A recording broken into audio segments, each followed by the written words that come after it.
What's up? I'm Ryan, and I created Nyched. Today I'm going to take a look at some videos that I found online and react to them.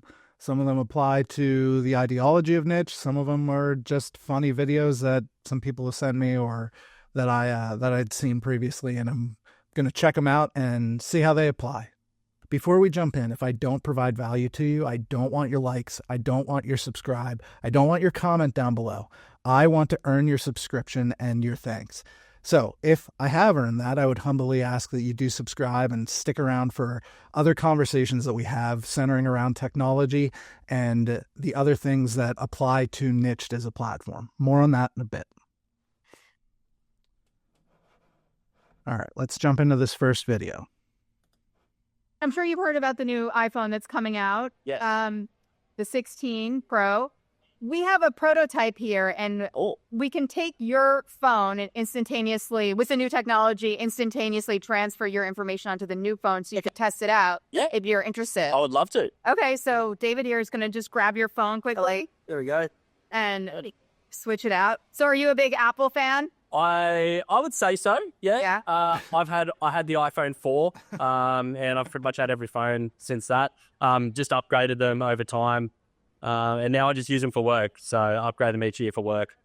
Who's your favorite Apple CEO? Oh, probably Steve. Ready? Already? Wow. It is very fast, so Oh my god. tell us what your immediate impressions are. You know what? This is processing so much quicker than my phone. Like, I'm a bit of a tech head. I've always loved this stuff. That's impressive. That is really impressive. Could be all transferred onto this one now. Pleasure. Feels more smoother. I like it. It's not like lagging a lot. If you want to take a peek at your pictures, they should be enhanced. They're Oscar. You can see the details on my necklace and like the jewelry. Yeah. Cool. And like the background too. That's so cool. It's already like a lot more responsive. I like that because it gets irritating waiting for my phone. Yeah. And how does it look? Does it look different? The pixelation, the It clarity? feels a lot more clear somehow. I don't know what it is, but yeah. Are you a big Apple fan? I am. I'm actually, I work for Apple. Woody? I am a sales expert at Apple South Coast Plaza. Oh, wow. Yeah. Does it feel lighter to you? A little bit lighter. And it has a little bit of a curvature to it that the previous one didn't have. Yeah. Do you want to try going online and seeing how much faster the processor is? Okay. That's impressive. There's a kind of under the hood improvements. Would you want to keep that new phone? Yes, I would love to keep this. Can we do that? Keep it. Yeah? Yeah. I think it's good. Okay. It's the end of the day, so. Wow, what? Really? Yeah. What? And keep it all hey. Oh my god. Thank you. Wow, what? iPhone. Yes, guys, get this, please. Oh my gosh, please. What would you say if I told you that that actually isn't the new phone, but that's your phone that you gave us? I'd say Apple does a good job at improving their software. It definitely feels like it's a newer device, even with the improved software on here. So yeah. No, but it's the same phone and software. Oh, it's the same device. Yeah. Oh, that's shocking. It's the same one. And you're definitely an Apple employee? I would. Oh, say y'all got key. But see, now you love your old phone. That's good. That was good, and now they're gonna hate. So we can't trust everything we find even out in the real world or online. That's a pretty funny skit there where obviously you guys saw they were taking their phones and passing them off as something new. I feel we've all gotten into this consumerism over the last handful of years, right? Like, is my phone good enough? Is my car good enough? Do I need the new X, Y, and Z? And I think it's important sometimes to slow down and realize that, we don't have to invest into those things all the time. It's okay if you don't have a new phone every year. It's okay if you don't have the newest tablet or gaming device or whatever it happens to be. That's a lesson I learned a while ago, and now I tend to buy gaming consoles and phones after they're a couple generations old. And a couple generations now is only like a year. So, all right, let's hop in this next video. the reason the founders of the country put, the freedom of speech there is because they came from countries where if you spoke your mind, you would get shot or imprisoned. That's why the First Amendment exists. And the Second Amendment is there to stop the tyranny of government. The Second Amendment, the right to bear arms, is there to protect freedom of speech. Yeah, I mean, this is pretty straightforward. This is History 101. A lot of people don't like to read it that way, but it's pretty clear when you read other historical documents that supplement what the founders were thinking that this is pretty true. Freedom of speech was put into the American Constitution because there really wasn't those types of protections beforehand. And to add on to this, freedom of speech isn't something that the government just came up with. It's something that the founders recognized we have inherently, that we inherently can speak our minds. Now, we might have to face the consequences of speaking our minds. If I go up to some big dude that's twice my size and I insult his mom, there's probably a consequence that goes along with my freedom of speech. And Mr. Musk here is exactly right. The Second Amendment is there not so that we can go hunt, not so that we can shoot recreationally, but it's there so that we can protect these freedoms that were recognized by the founders so that no king or president or government can ever take them away again. It was there to fight against tyranny primarily, not just so that we could have, muskets or flintlock rifles or that sort of thing. So 100% agree with this. It's something that a lot of people do not have a proper understanding of nowadays. And it's very important for, I think, us as a society to reclaim that view and that perspective on especially the first two amendments, but realizing that the first two are especially there to protect all others that came behind it. If you don't want the first two, you're going to lose things like civil rights and other things as well down the line, potentially, if some sort of tyrannical government comes in and steals those two away. If you can't say what you want, and you don't have the means to protect what you say and your thoughts and your ideas so that we can have a free sharing of ideas, then you risk someone coming in and taking away everything else as well. Wait! I want to thank the owner for bending the rules to let black people in tonight. Can we get... Jeez. Or is it called? Black people said to do some black joke. What the heck? Well, yeah. All right, man. Thanks for coming. Did you say Dayquil? This is my girl Robitussin. I normally don't have a black representative to endorse these things. We got C black representative. Thank you. You interested? What's her name, ma'am? Can I ask? Peter. Of course it is. Have you met Benadryl? What's your name, sir? Your number? Or Zach. That's not our wrong guy. This is a big pet peeve of mine. Some people would look at that and say, oh my gosh, he was so racist there. He's making fun of, black people's names and whatnot. He's making fun of, this Latino's name or whatever. But if we can't laugh at stereotypes, then there's not a whole lot of social fabric there between us. I'm Italian. My mom immigrated here from Italy. If you tell me a funny Italian joke, I'm going to laugh at it and I'm going to appreciate it. And I'm probably going to respect you a little bit more because, especially in this day and age, you had a little bit of courage to go outside of the social norms and lines. And that's how we build deeper relationships and friendships, by, sharing perspectives and whatnot. Now, I don't condone racism at all, but I would not file that type of thing under racism. For the longest time, comedians couldn't tell jokes about things. It was clapter. I've heard people say before, there wasn't comedy. You didn't hear laughter in comedy clubs for a long time. You heard clapter, right? Where people just clapped to agree with you, and you were more sharing ideology than you were making light about the fringe items that we find in society and things that are actually funny in society. It's good for a society to be able to laugh at itself. my husband has done something monumentally stupid, or whether he has inadvertently, through his acute laziness, discovered a life hack of astronomical proportions. My daughter had an accident, so we are washing the sheets, and I've just gone to empty the washing machine, and I have seen that my husband has put the duvet in the duvet cover. He didn't strip it, he just put it in like this. The level of mental gymnastics that I'm doing right now to try and find a reason why you should not have done this is it's exhausting, because I cannot believe that I haven't thought about this first. And you're going to say, where, but didn't it all get bunched up? No, my friends. The corners are still in the corners. Now the test is, can I put it in the dryer like this, and will it come out like this? If it does, I'm going to have to concede that my husband's a genius. That's devastating, because with this one hack, he has saved me stripping a bed, washing a duvet, washing sheets, drying a duvet, drying sheets, and making a bed. I'm not sure I'm ready for that level of humility when it comes to my husband. Okay, I'm going to put it in the dryer. Bring this in as it is. Oh, meow. I've got to empty the fluffy bit. And I've got to empty the drippy drawer. Let's see. I'll report back. I'm back. Pulling it out. It's fucking work. I can just literally go and put this back on her head. I've got to actually tell my husband that he's done a really good job. Oh, I'm going to have to gird my loins. So not come easily to me.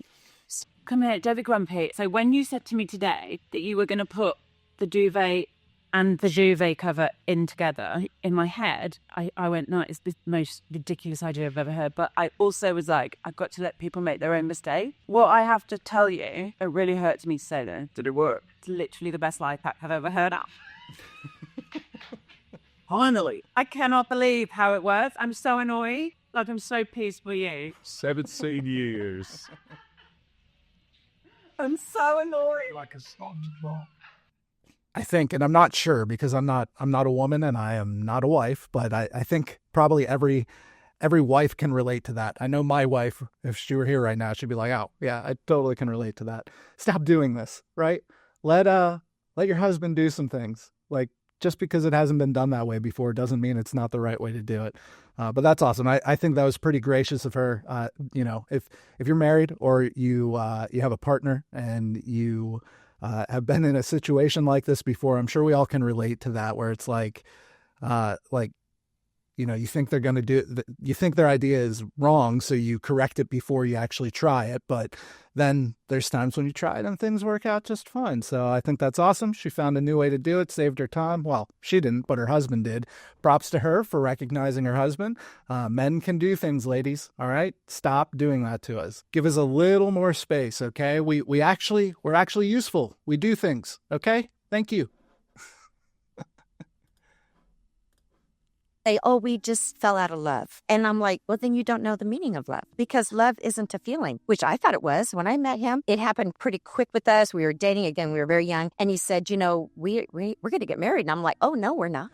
I'm way too young. I still have college to do. I'm barely out of high school. I was 18. And I'm like, oh, no, I have too many things I have to do first. So we're dating. And then there came a time, probably 3 months into it, I'm like, I don't think I'm in love with you, because it started wearing off. And he goes, well, love's not a feeling. It's a choice. And I'm like, no, it's not. And again, I'm very young, but he taught me. He was only 3 years older than me, but he already knew that love is the choice. You don't wake up every single day feeling like you're in that euphoric state of the falling in love, but that's why you have to choose. If love is a feeling and you don't feel like you're in love anymore, then the relationship's over. But if love is a choice, a behavior, a commitment, then you choose every single day. I love you regardless of how I feel. This is a great perspective that I definitely learned when I was growing up, not growing up. This is something my wife and I talked about a lot when we were dating. This was a perspective that I gained over the years. And it was that, there's going to be days where I don't have that feeling anymore, but love is not primarily a feeling. Love is primarily a choice. And then the word we use when we say love is a feeling is a different thing almost entirely. It's the result of the choice of loving someone and putting the time in and growing together.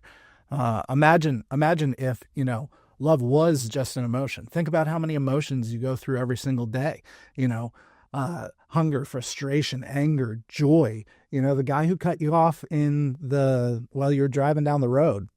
Thank goodness that, it's not just an emotion and that it's something that you can choose to do. Every day I choose to love my wife.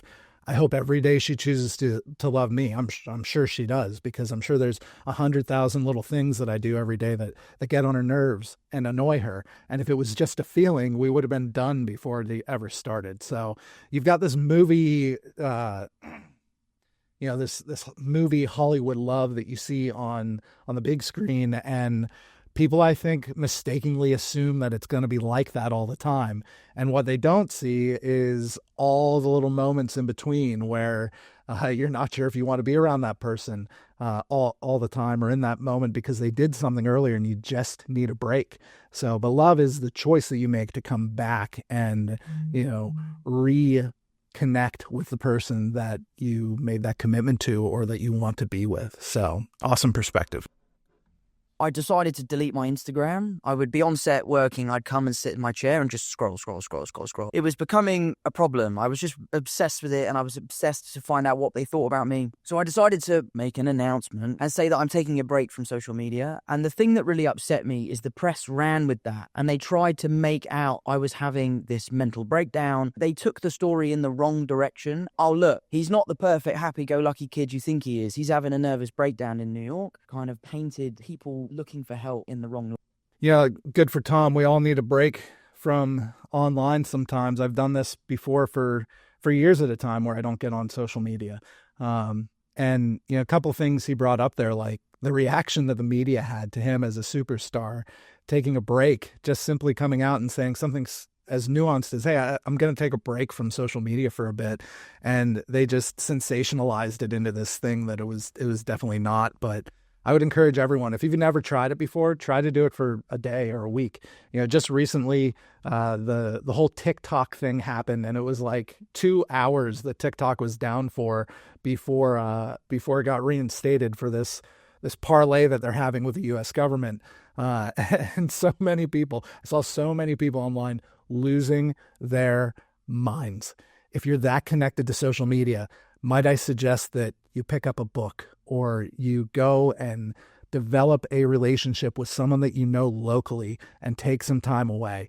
This is what Nyched is all about. Nyched is about taking a break. And you might be saying to yourself, well, wait a second, Ryan, what I know about Nyched is a platform, and you're calling it this human interaction platform thing. But really, at the end of the day, isn't it social interactions that are happening on the platform, and it's online, and it's technology, and it's everything that you said that we should take a break from right there.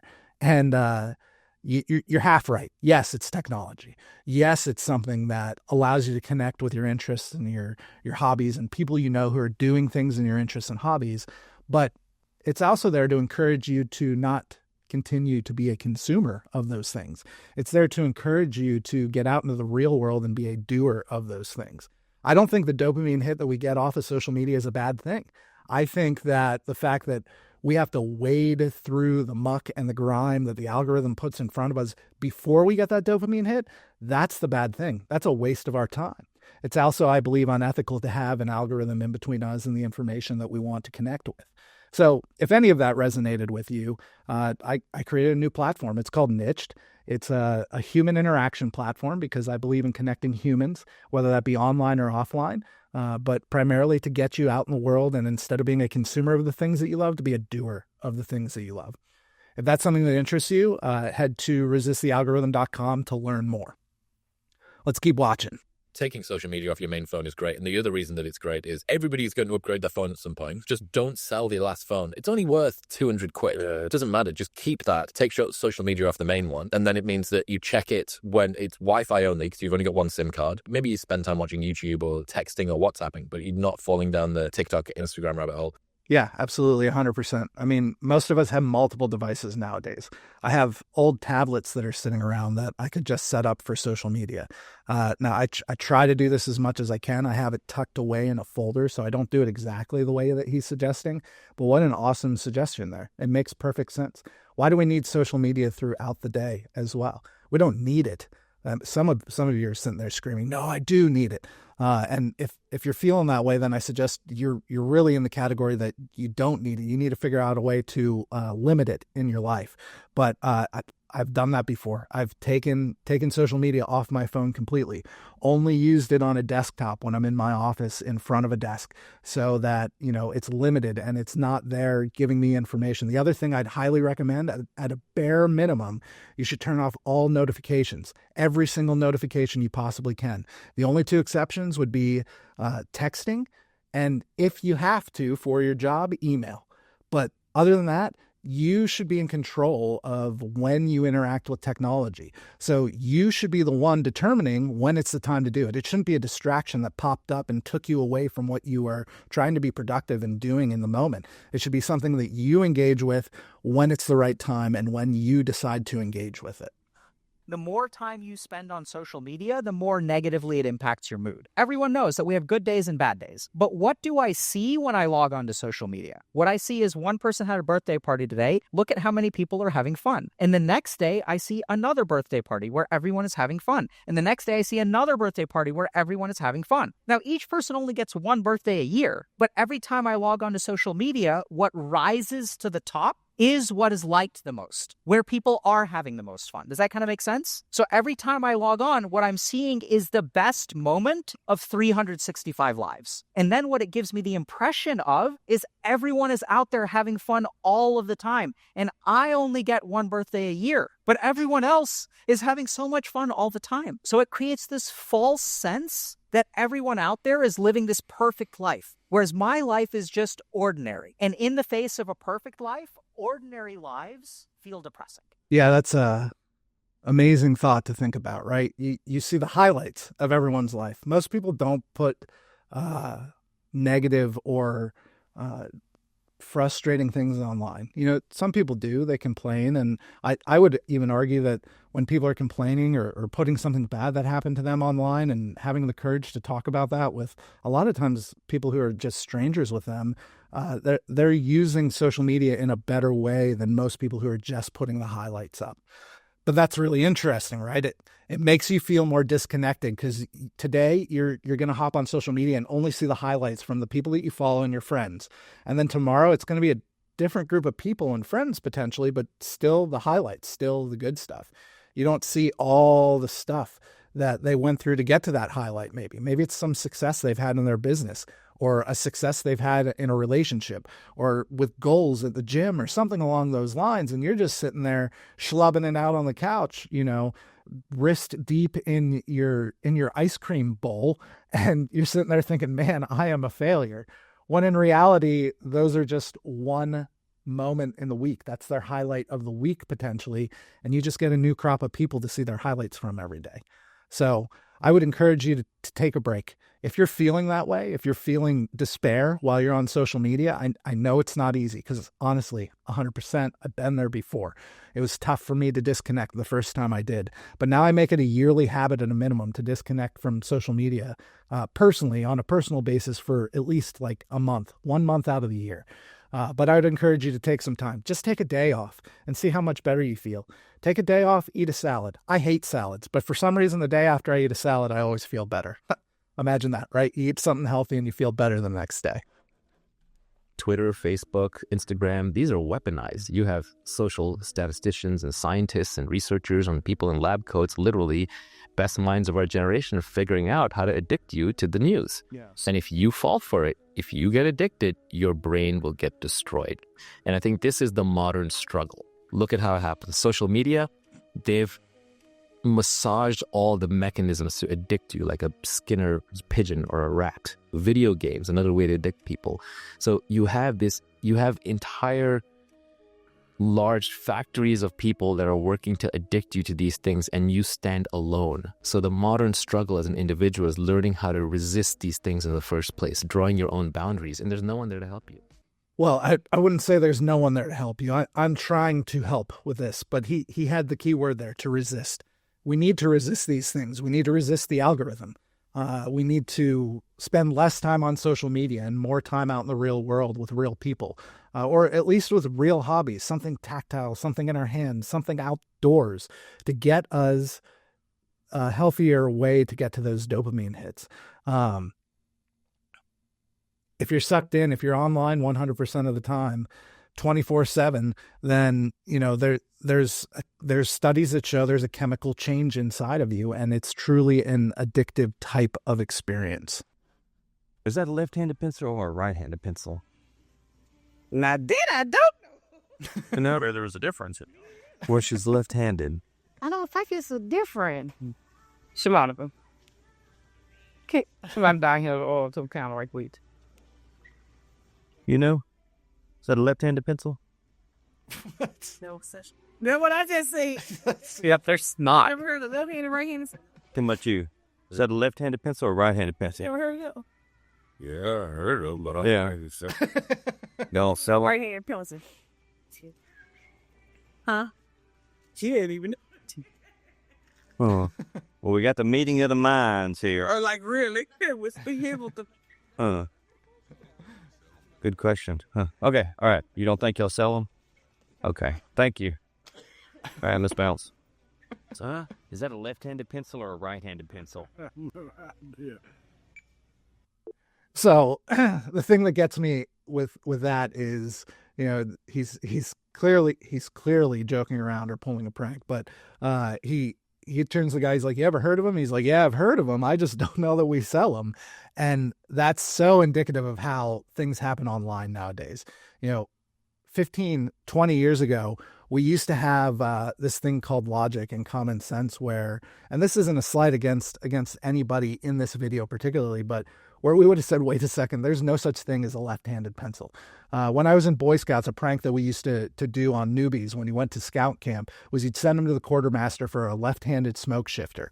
And first off, I don't even know, I'm not even confident that there is anything at the quartermaster called a smoke shifter, but let alone a left-handed one, you just switch hands, right? So it should be common sense, but it's something that, you know, you see so much stuff. We get so much stuff put in front of our eyes through algorithms and advertisements and everything we see online. And even out in the real world, there's a significant amount of information coming at us 24/7. That's like, oh yeah, those new left-handed pencils. Yeah. Oh, I think I saw something on the news about that.